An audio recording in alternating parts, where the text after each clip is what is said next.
सबसे पहली बात तो ये है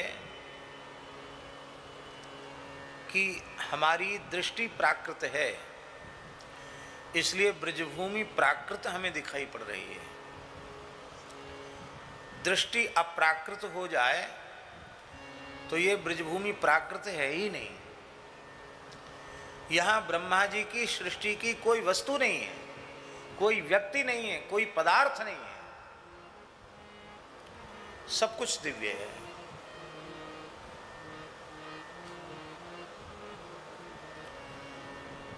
सुखदेव जी के शब्दों में ब्रजमंडल का स्वरूप, ब्रजभूमि का स्वरूप, वृंदावन का स्वरूप,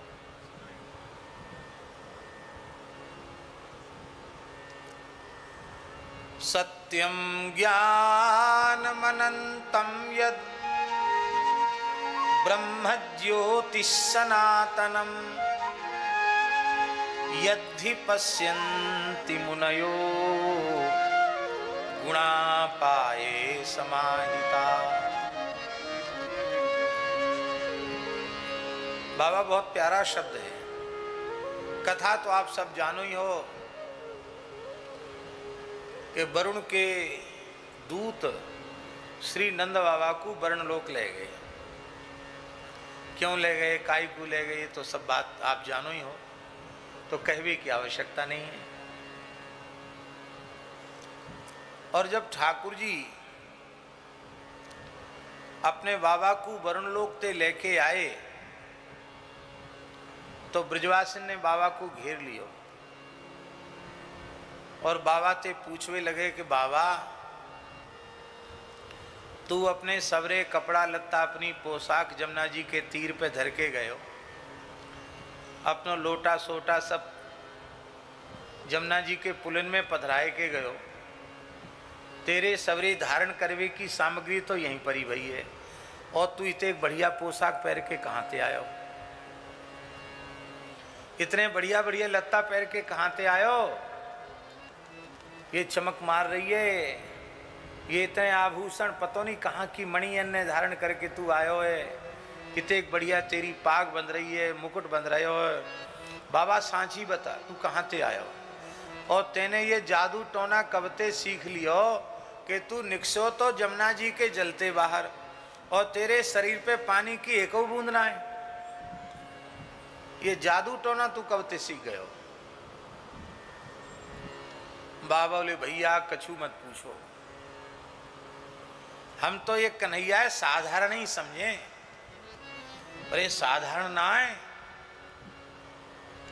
असाधारण है। या की जान पहचान बहुत दूर दूर तक है। हम तो पतो नहीं भैया भोरे भारे ब्रजवासी हैं, एक देवता पकड़ के हमें ले गए, एक चमकने चमकने से लोक में पहुंच गए। वहाँ के राजा ने हमारो बड़ो आदर कियो, सिंहासन पे विराजमान कियो, हमारे चरणन में मस्तक धर के माने ढोक लगाए, प्रणाम कियो हमको। मैं चुपचाप शांति से बैठो, मन में सोच रहे हो कन्हैया को कहा हो रहे होगो, दाऊ कैसो होगो, मैया रोई रही होगी, मैं तो जमुना जी में डूब गयो, कहाँ आ गयो। मैं विचार में पड़ो, वाही समय कन्हैया पहुंच गए। याई देखत खेम सबके सवरे वहां के लोग के बासी देवता ठाणे है गए, लंबी लंबी डंडोत करवे लग गए। ये सबके नामन ने ले ले के पूछवे लगो कि तू कैसो है, तू कैसो है। अरे राम, या सब जाने हो या सबको जाने।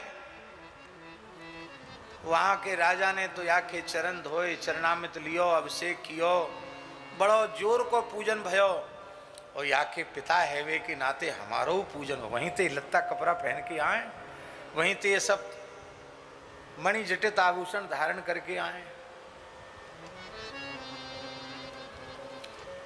अब ब्रजवासिन ने बाबा की फेट तो छोड़ दी, ठाकुर जी को पीरो पटका पीताम्बर पकड़ लियो।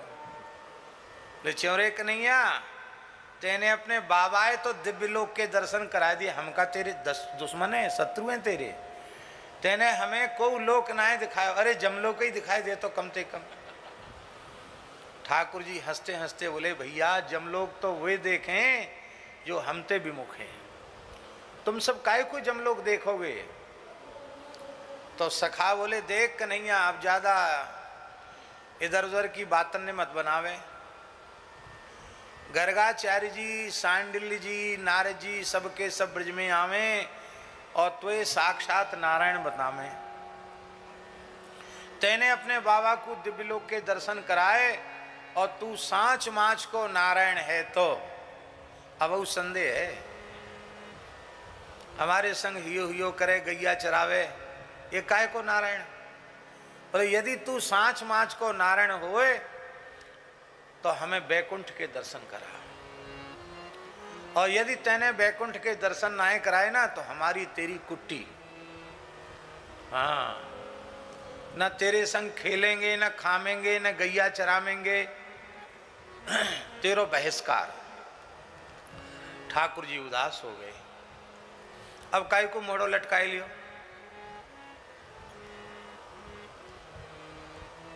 यहां सुखदेव जी ने भैया जी बड़ी प्यारी बात कही, इति संचिंत्य भगवान महाकारुणिको हरि। चिंत्य नहीं शास्त्री जी, संचिंत्य, सम उपसर्ग लगाया, समचिंत्य। ब्रजवासी गोप बालकों की निश्चल निष्कपट प्रीति का विचार श्री कृष्ण ने किया, संचिंत्य। और जब उनकी निश्चल निष्कपट प्रीति का विचार किया तो महाकारुणिका, भगवान के हृदय में महाकरुणा प्रकट है गई। बोले अब तो सवरे विधान ने बदल के, कानून बदल के इन्हें वैकुंठ के दर्शन कराने ही पड़ेंगे।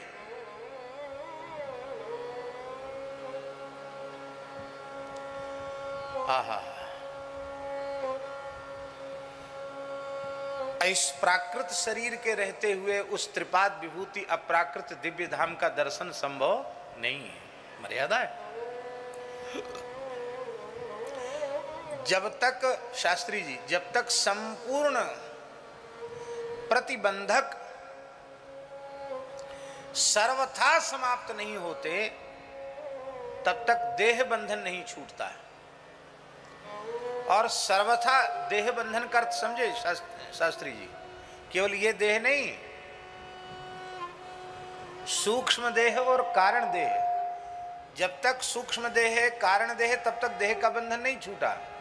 स्थूल देह भी निवृत्त हो जाए, सूक्ष्म देह का ही नाश हो जाए, कारण देह का भी नाश हो जाए, तीनों शरीरों के नाश को मोक्ष कहते हैं। तब तक भगवान का धाम नहीं मिलता। ये कोई मूली गाजर नहीं है।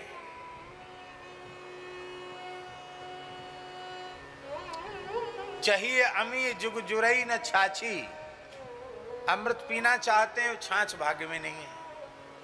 हम लोग यूं कह, अरे भैया बैकुंठ जाए के कहा करेंगे, भैया अपनी ओर देखो तो यमराज को विचार करना पड़ेगा कि इनके लिए कोई नयो सो नरक बनावे का।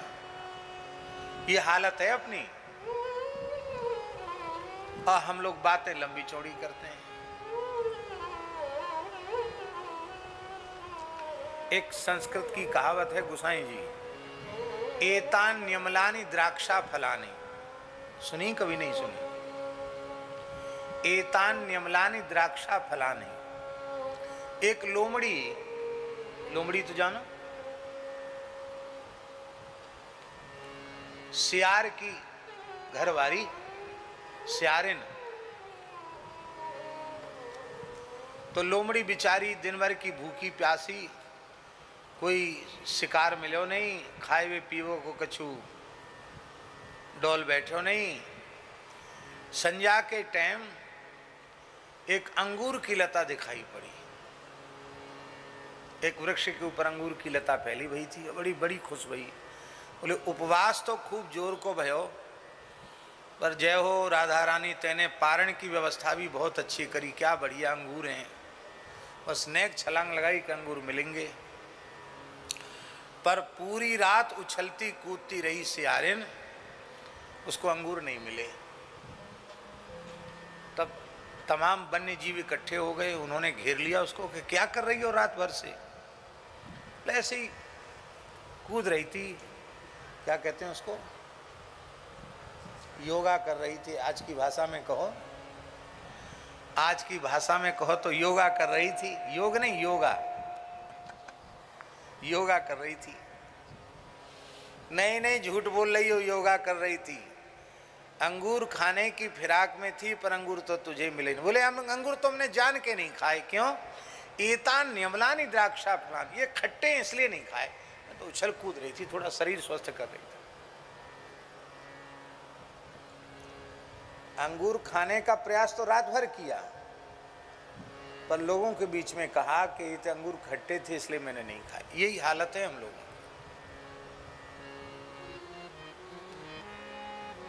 क्या कह रहे थे हम, याद तो दिलाओ, बीच में कहाँ थे, बात आ गई अंगूर वाली है। हाँ बैकुंठ दिखा गई।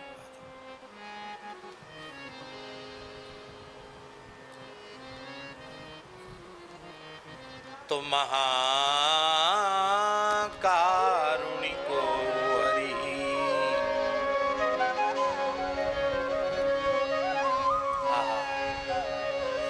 यदि हम ये कह रहे थे कि तीनों शरीरों का जब तक सर्वथा नाश नहीं होगा तब तक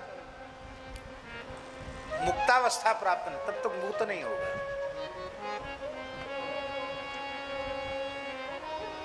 बाबा फिर ये दिव्य ठाकुर जी के सन्निधि में जो दिव्य सखा सखी के जो देह हैं वे क्या हैं?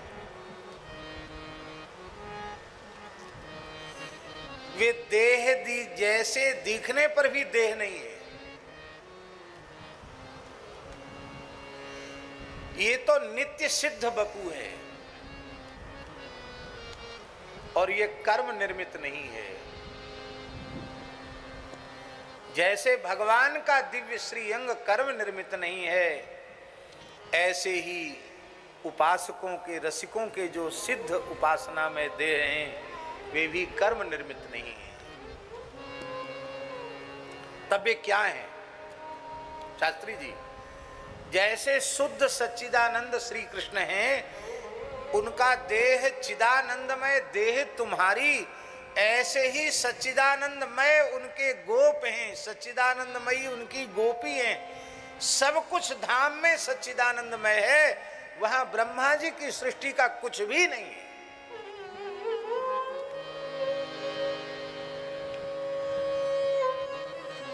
ये नहीं मानेंगे तो दिव्य शब्द निरर्थक हो जाएगा। बाबा ये वृक्ष की योनि भी कर्म निर्मित है, पशु पक्षी की योनि भी कर्म निर्मित है, पर्वत की योनि भी कर्म निर्मित है, पर इस धाम में जो कुछ दिख रहा है ये कर्म निर्मित नहीं है। ये शुद्ध सच्चिदानंद ही सर्वत्र विलस रहा है।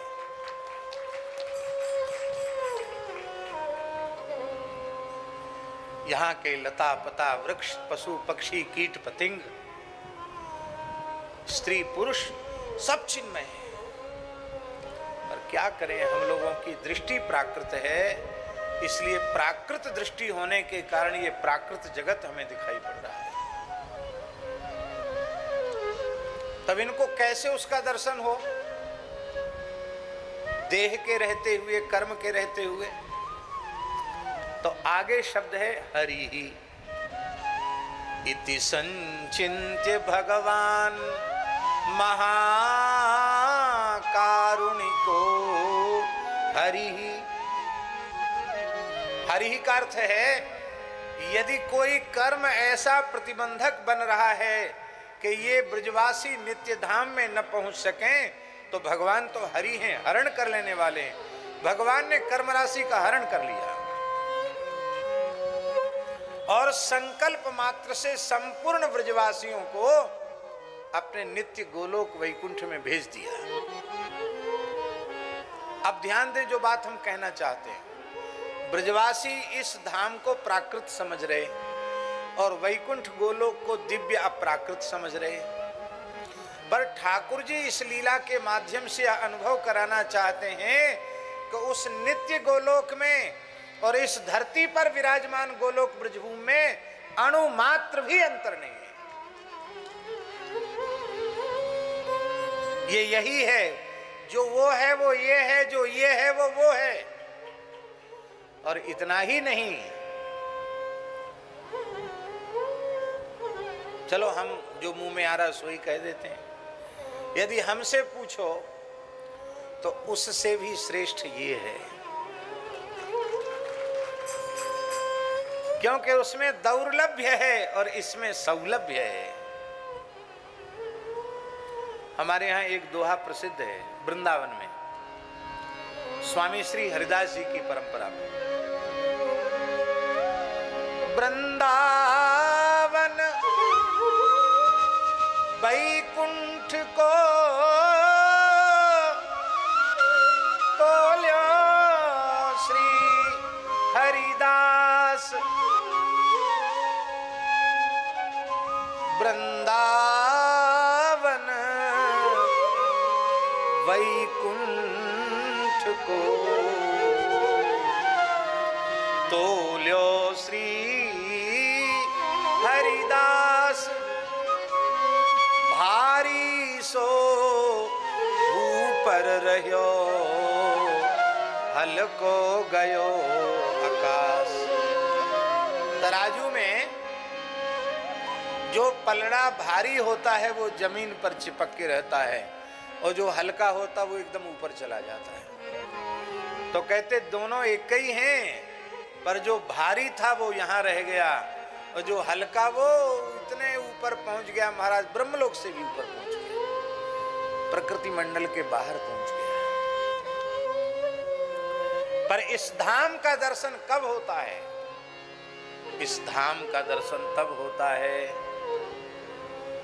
जब इति संचिन्त्य भगवान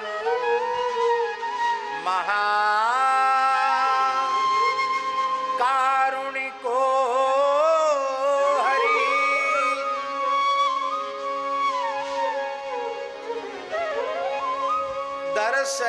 दर्शयामास लोकं स्वं गोपानां तमसः परम। परम ज्योतिर्मय धाम का दर्शन कराया। वो धाम कैसा है? सत्यम ज्ञानमनंतम यत्, वेद में ब्रह्म का जो साक्षात लक्षण है वो क्या है? सत्यम ज्ञानमनंतम ब्रह्म। जो भगवान का लक्षण है वही धाम का लक्षण है। सत्यम, ये सत्य है, इसका मतलब है ये अविनाशी है, किसी काल में इसका विनाश नहीं है। सत्यम ज्ञान, ज्ञान स्वरूप है, परम प्रकाश स्वरूप है। अनंतम यत्, इसकी कोई सीमा नहीं है, अनंत है, त्रिपाद विभूति है। सनातन ब्रह्म ज्योति, ब्रह्म ज्योति सनातनम। अब प्रश्न उठा कि जब ऐसा है तो इस धाम की ऐसी अनुभूति हमें क्यों नहीं हो रही? इसका उत्तर है आगे, यद्धि पश्यन्ति मुनयः, यत ही मुनयः पश्यन्ति, ही जो है वो अव्यय है। इस धाम के स्वरूप का अनुभव कौन करते हैं? मुनयः, मुनि लोग उसका अनुभव करते हैं। कौन मुनि? मुनि शब्द का अर्थ क्या है? मननशील को मुनि कहते हैं। क्या? मननशील को मुनि कहते हैं। मुनयः मननशीलाः। मनु धातु अवबोधन के अर्थ में, मनुर अवबोधने, और उससे औणादिक प्रत्यय होता है और उससे मुनिरुच्च, तो मुनि शब्द निष्पन्न हो जाता है। औणादिक प्रत्यय होकर के मुनि शब्द निष्पन्न हो जाता है, जिसका अर्थ है जो निरंतर मननशील हो उसको मुनि कहते हैं। इसका अर्थ है धाम का अनुभव उन्हें होता है। बहुत ध्यान से सुनो, हम सब श्री जी की कृपा से धाम में निवास कर रहे हैं। धाम के स्वरूप का अनुभव गोसाई जी उन्हें होता है जो सर्वथा परनिंदा परचर्चा को विष के समान त्याग कर निरंतर श्री युगल के नाम रूप लीला धाम का मनन चिंतन करते रहते हैं, रसिकों की वाणियों का चिंतन करते रहते हैं, ऐसे मुनियों को उस धाम का अनुभव होता है। टोले मुनि तो बहुत हैं, बहुत से लोग साधन तो करते ही हैं, बोलते भी नहीं है, मौन हो जाते हैं, परनिंदा परचर्चा बिल्कुल नहीं करते हैं, बोलते ही नहीं, लिखते ही नहीं, कास्ट मौन ले लिया, और फिर भी अनुभव नहीं हो रहा है तो क्या करें? बोले यद्धि पश्यन्ति मुनयो गुणा पाए। मनन करते करते नाम रूप लीला का चिंतन करते करते जब गुणा पाए, त्रिगुण नीचे रह जाता है, गुणातीत अवस्था को प्राप्त हो जाते हैं, त्रिगुण से ऊपर उठ जाते हैं, गुणातीत अवस्था को प्राप्त हो जाते हैं, शरीर संसार का अध्यास समाप्त हो जाता है और फिर भाव समाधि लग जाती है। लगी समाधि बिहार की छुटे नहीं दिन रैन, नित्य बिहार की समाधि लग जाती है, उसमें नाक दबाने की जरूरत बाबा नहीं पड़ती है, ना आंख मूंदने की जरूरत पड़ती है। यहाँ के रसिकाचार्यों ने खुले नेत्रों से युगल के नित्य विहार का दर्शन किया है। श्री स्वामी भट्ट देवाचार्य जी महाराज, श्री स्वामी हरिव्यास देवाचार्य जी महाराज, कितने महापुरुषों का नाम लें, श्री स्वामी हरिदास जी महाराज, श्री हरिवंश जी महाराज, श्री हरिराम व्यास जी महाराज, श्री षडगोस्वामी वृंद, आहा क्या कहना।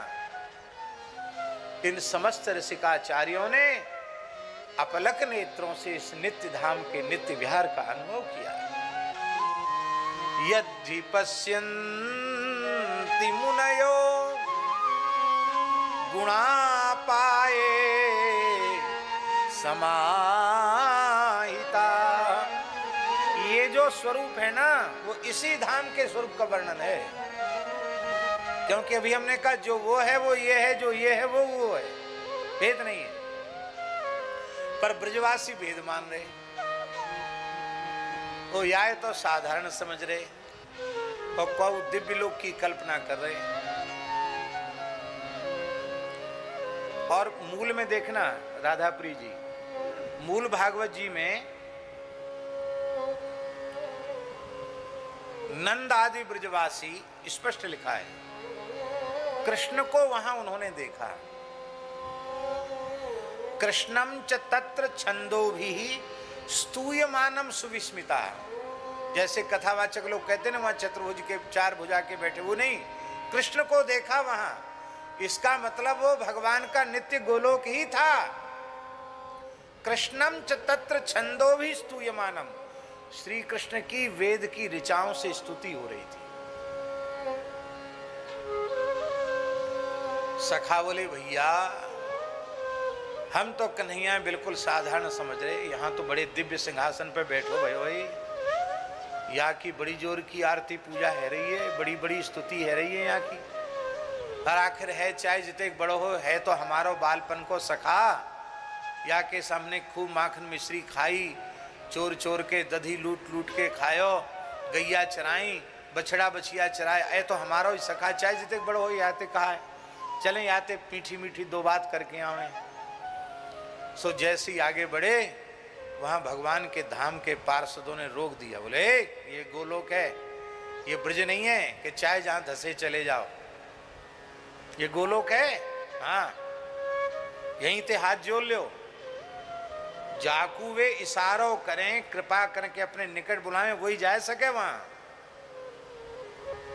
ब्रजवासी बोले अच्छो कन्हैया यहाँ इतने दुर्लभ है, ऐसे बैकुंठ गोलोक में हमारी बलाए जाए, हमारा तो ब्रज ही अच्छो, जहाँ के ठाकुर कृष्ण बलराम बिन के संग हम खेलें खामें गैया चरावें, और कहूँ खेल खेल में लाला हार जाए तो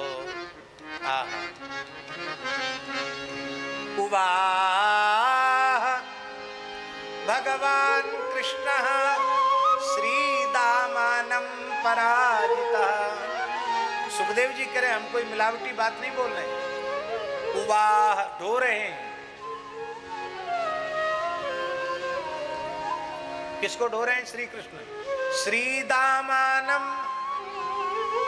जिनको वेद कहता है अजित, वो श्री कृष्ण पराजित हो करके श्रीदामा को पीठ पे बिठाए हुए हैं और श्रीदामा ठाकुर जी की चुटैया पकड़ के कर टिक टिक चल घोड़ा चल घोड़ा चल घोड़ा चल। और जब घोड़ा बन के चल रहे होंगे तो है सके कि श्रीदामा अपने पान की एड़ भी लगा तो चल घोड़ा चल। भैया दृश्य देख के ब्रह्मा जी शंकर जी इनके नेत्र भराए। जय हो जय हो जय हो, ब्रज के ठाकुर की जय।